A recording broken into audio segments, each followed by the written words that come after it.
డబ్బు సమస్యతో బాధపడుతున్న వారు గురువింద గింజలతో ఎలాంటి పరిహారం చేసుకోవచ్చు గురువుగారు? కొంచెం తెలియజేయండి. తప్పకుండా అండి. అంటే ఆర్థిక పరంగా ప్రతి ఒక్కరూ హ్మ్. ఎవరైనా సరే, ఎంతటి వారైనా సరే, హ్మ్. చిన్నవాళ్ళ కాడ్నించి పెద్దవాళ్ళకి వరకైనా సరే, హ్మ్. అలాగే చిన్న కూలి పని చేసుకునేవాడి కాడ్నించి చక్రవర్తికైనా సరే, హ్మ్. అలాగే పూజారి కాడ్నించి ఎంత పండితుడైనా సరే, హ్మ్. ఎవ్వరికైనా సరే ధనం ఇదం జగత్ మూలం. హ్మ్. అంటే ధనం లేనిదే ఏ పని జరగదు అనుకోవడం కొంతవరకు మాత్రమే. హ్మ్. ధనం లేకుండానే ఈ ప్రపంచం నడవదు అనేది ఏమీ లేదు. అవును. అవును గురువు. ఎందుకంటే దాంట్లో కూడా చాలామందికి అనుకుంటుంటారు. ప్రతిదానికి డబ్బే. హ్మ్. డబ్బు లేనిదే ప్రపంచం లేదు అవును. అని చెప్పి అనుకుంటుంటారు. అయితే 2 తెలియచేద్దాం. హ్మ్. డబ్బుంటే ఏమిటి? డబ్బు లేకపోతే ఏంటి? అవును గురువుగారు. అవును. అన్నది హ్మ్. ఆర్థిక పరంగా. హ్మ్. అయితే అవసరం.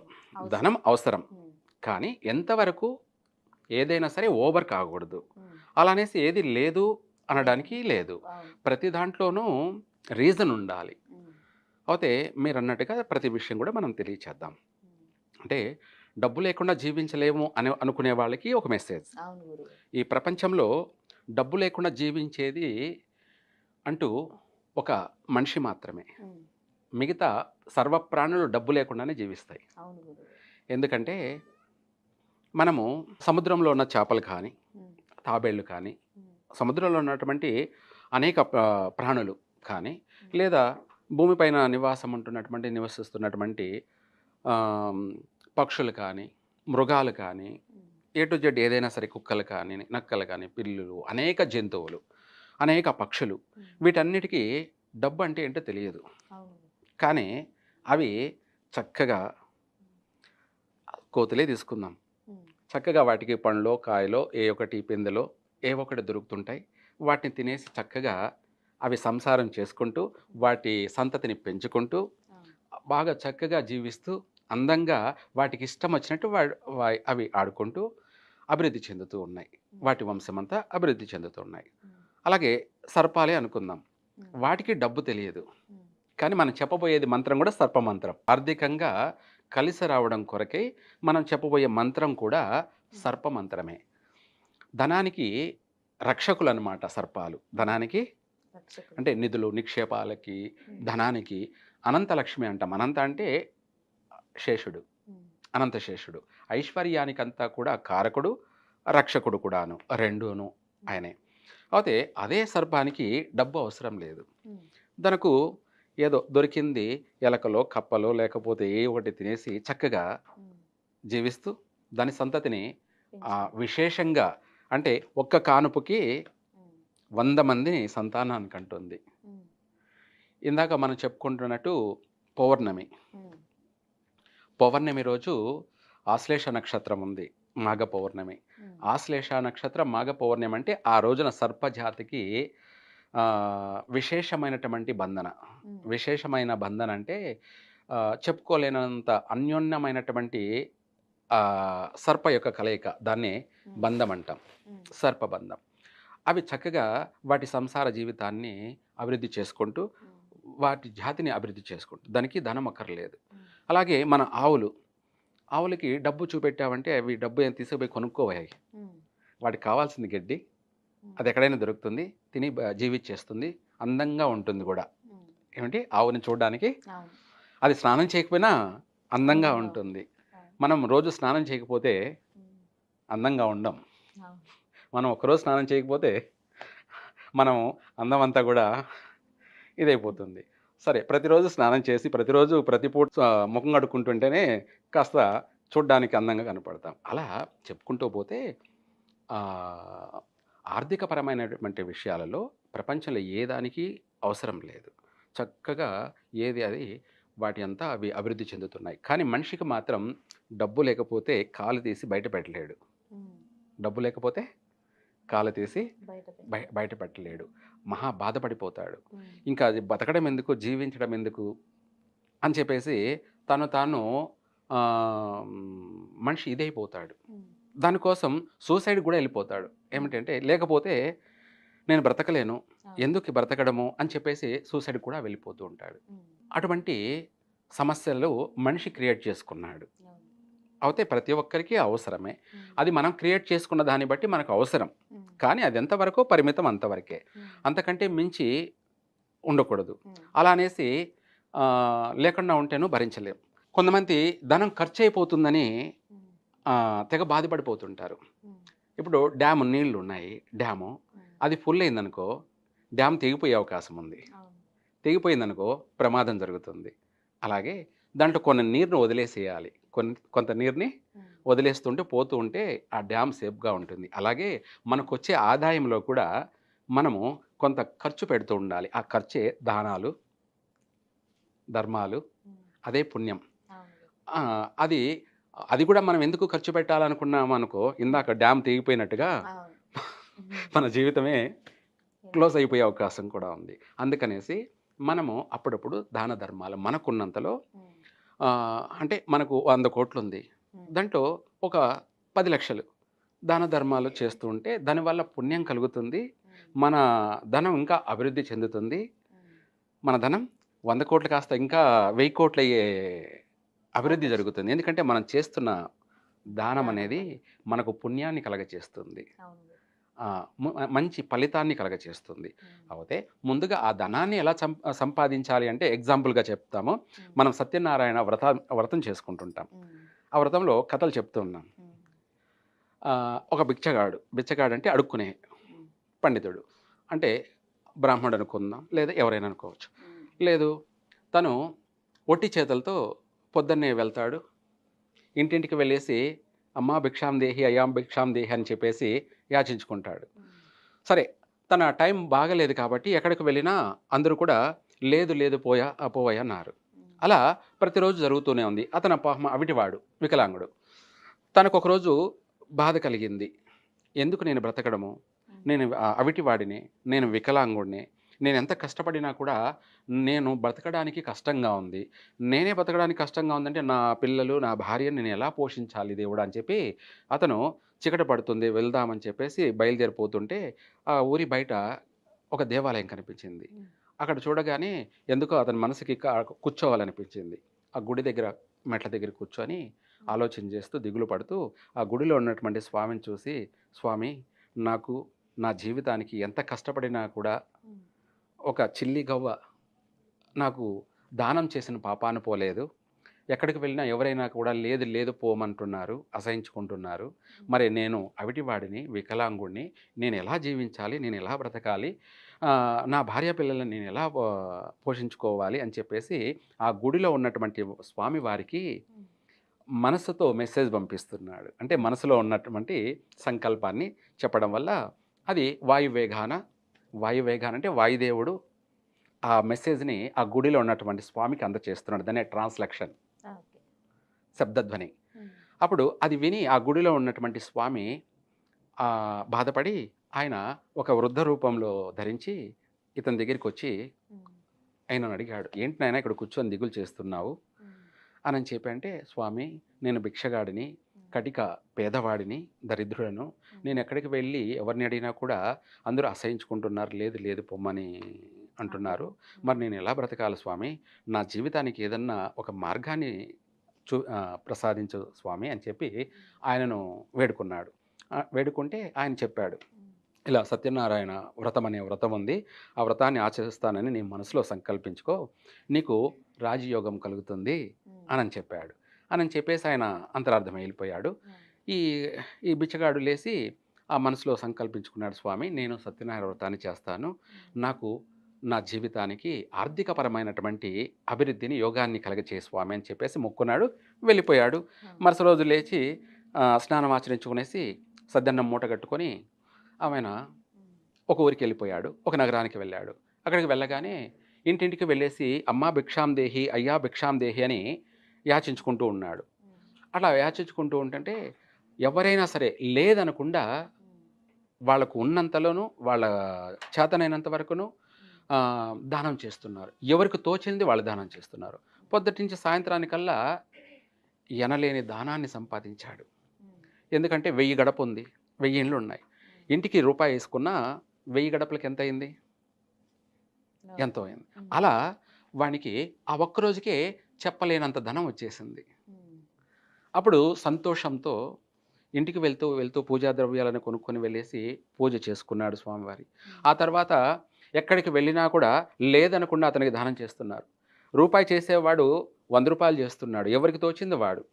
రూపాయి చేసేవాడున్నాడు, రూ. 10 చేసేవాడున్నాడు, రూ. 100 చేసేవాడున్నాడు. ఎవరి మనసుకు తోచింది వాళ్ళు దానం చేయడం వల్ల వీడేం పెట్టుబడి పెట్టి వ్యాపారం చేయడం లేదు. పొద్దున్నే ఖాళీగా ఒట్టి చేతులతో వెళ్తాడు.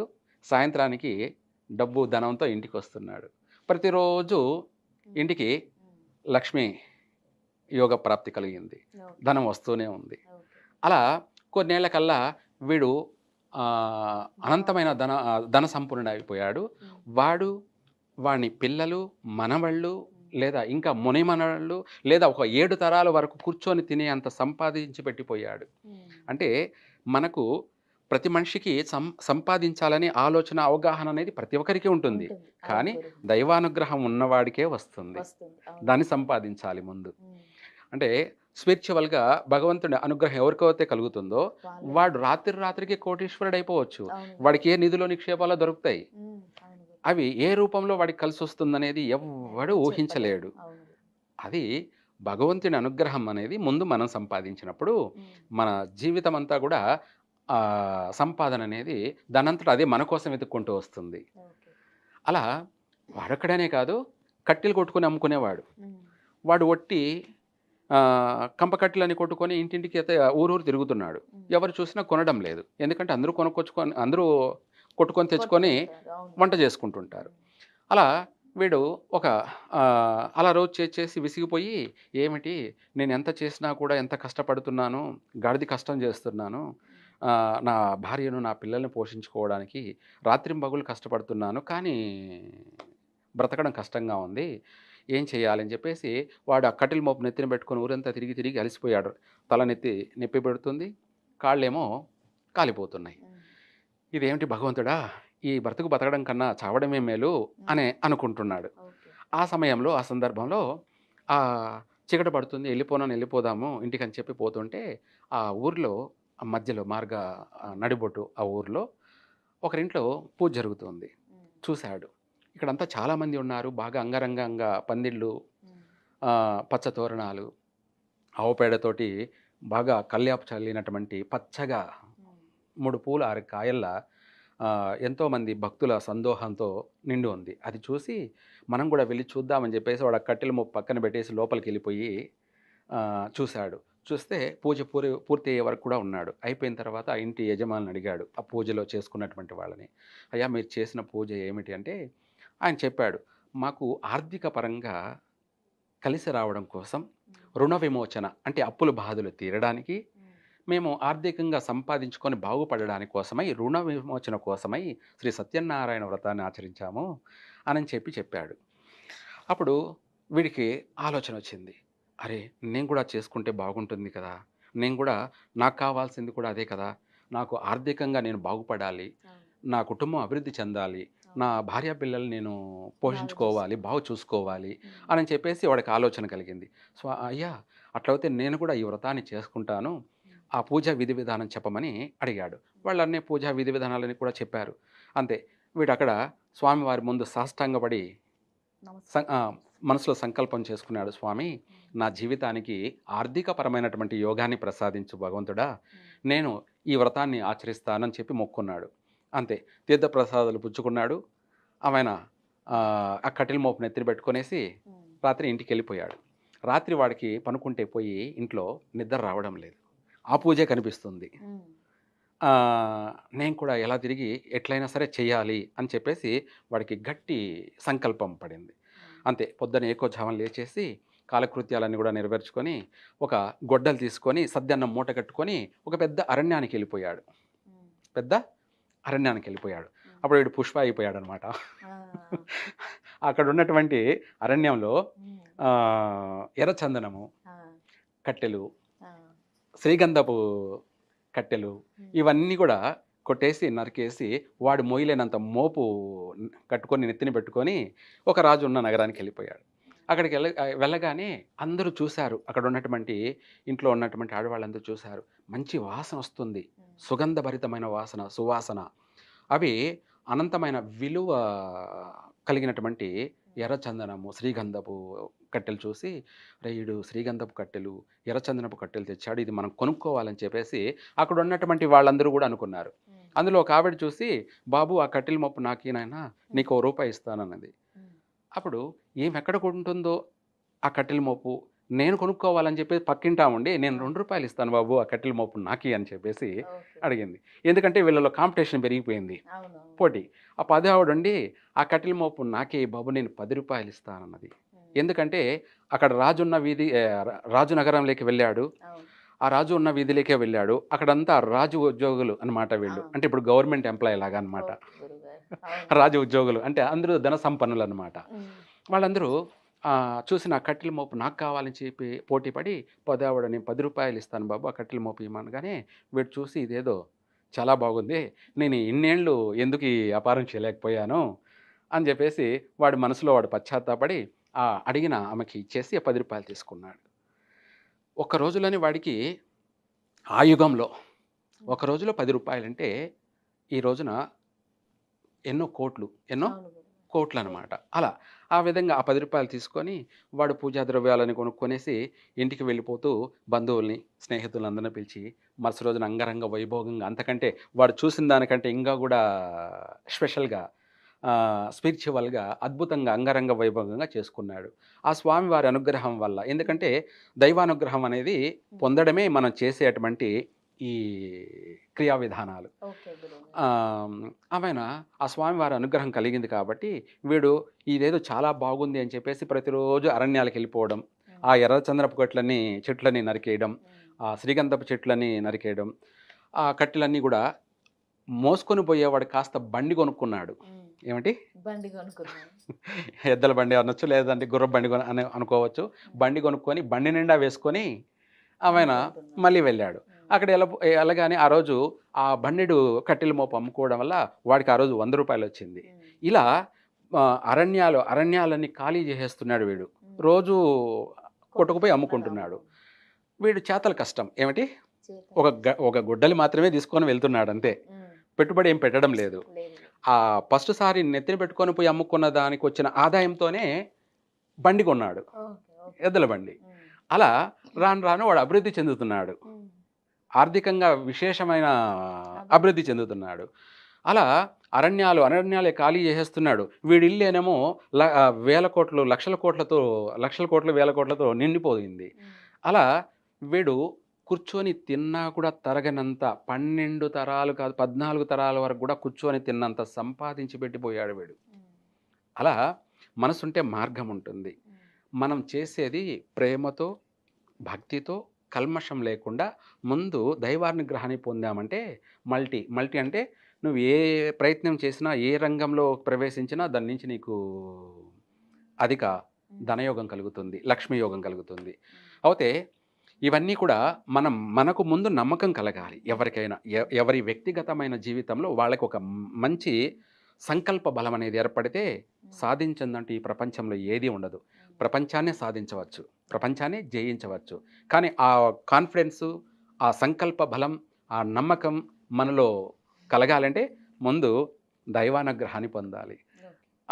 అమ్మ అనుగ్రహం ఉంటే అన్నీ ఉన్నట్టే అన్నట్టుగా అలా మనం సంపాదించడానికి దైవానుగ్రహాన్ని పొందాలంటే ఇందాక మీకు మంత్రం చెప్పాను కదా! ఉమ్, అదే గురిగింజలు. ఉమ్, ఒక 108 గురిగింజలు కానీ, ఉమ్, లేదంటే 27 గురిగింజలైనా సరే, ఉమ్, లేదా 108 గురిగింజలైనా సరే, ఒక్కొక్క గురిగింజ తీసుకుంటూ ఉమ్, ఆ గురిగింజని మంత్రజపం, గాయత్రి మంత్రజపం.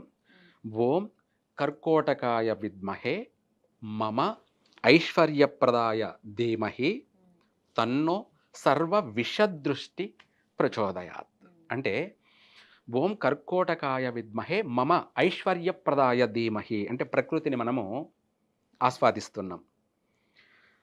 ఆస్వాదించడం అంటే ప్రకృతి మనకు ప్రసాదించడం అని అర్థం. నాకు ఐశ్వర్యాన్ని ప్రసాదించు. అలాగే మనకు ఇవ్వాల్సింది దేవుడు. దేవుడే. కాబట్టి అదేదో డైరెక్ట్‌గా దేవుడిని అడిగామనుకో, ఉమ్, ఆయన ప్రసాదించేది ఎలా ఉంటుందంటే, ఇందాక చెప్పాను కదా! 14 తరాలైనా గూడా ఉమ్, వాడు ఆహ్, లక్ష్మీపుత్రుడే. లక్ష్మి పుత్రుడు. గజకేసరి యోగం. అలా ఈ ఒక్కొక్క గింజని పట్టుకొని ఉమ్, మనసులో భక్తితో, ప్రేమతో మమ ఐశ్వర్యప్రదాయ ధీమహి అంటే నాకు ఐశ్వర్యాన్ని ఇవ్వు.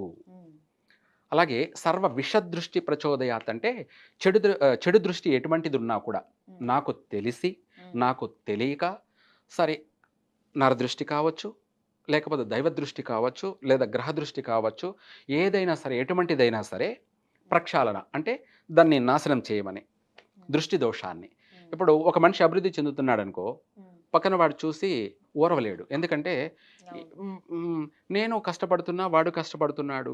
వాడు ఏం లేకుండా వచ్చాడు, వాడేం బాగుపడుతున్నాడు, అభివృద్ధి చెందుతున్నాడు. ఉమ్, నేనెందుకు బాగలేను, బాగుపడడం అవును. లేదని చెప్పేసి వాడి దృష్టి పడుతుంది. అవును దాన్ని గురువు. దృష్టి దోషం. ఉమ్, అలా ప్రతి ఒక్కరికి ఇవి ఎక్కువగా ఉంటాయి. ఉమ్, ఒకరు బాగుపడుతున్నారంటే 100 మంది వాడిపైనే ఫోకస్ పెడతారు. ఉమ్, వీళ్ళు బాగుపడకపోయినా పర్వాలేదు కానీ, బాగుపడేవాడిని బాగుపడనివ్వరు. బాగుపడనీయరు. నాశనం చేస్తారు. అవును గురువు.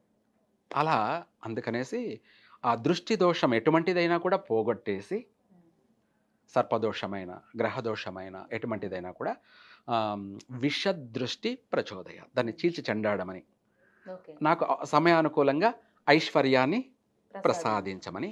ఈ మంత్రం అత్యంత పవర్‌ఫుల్ అన్నమాట. ఉమ్, నేను చెప్పేది మీకు ఎలా వినపడుతుందో, ఉమ్, అలాగే భగవంతుడికి కూడా అలాగే వినపడుతుంది. ఉమ్, దాన్నే ట్రాన్స్‌లేషన్. ఓకే గురువు. ఆ విధంగా మనం ఈ మంత్రాన్ని 108 సార్లు పఠించి, ఉమ్, అది కూడా మంగళవారం రోజు, లేదంటే శుక్రవారం రోజు, ఉమ్, లేదా 2 రోజులైనా చేయవచ్చు. సాయంత్ర సమయంలోనైనా సరే 5-7 లోపు, ఏడుగురు. లేదా ఉదయం సూర్యోదయానికి ముందే ఉమ్, అంటే 4-6 వరకు. 6.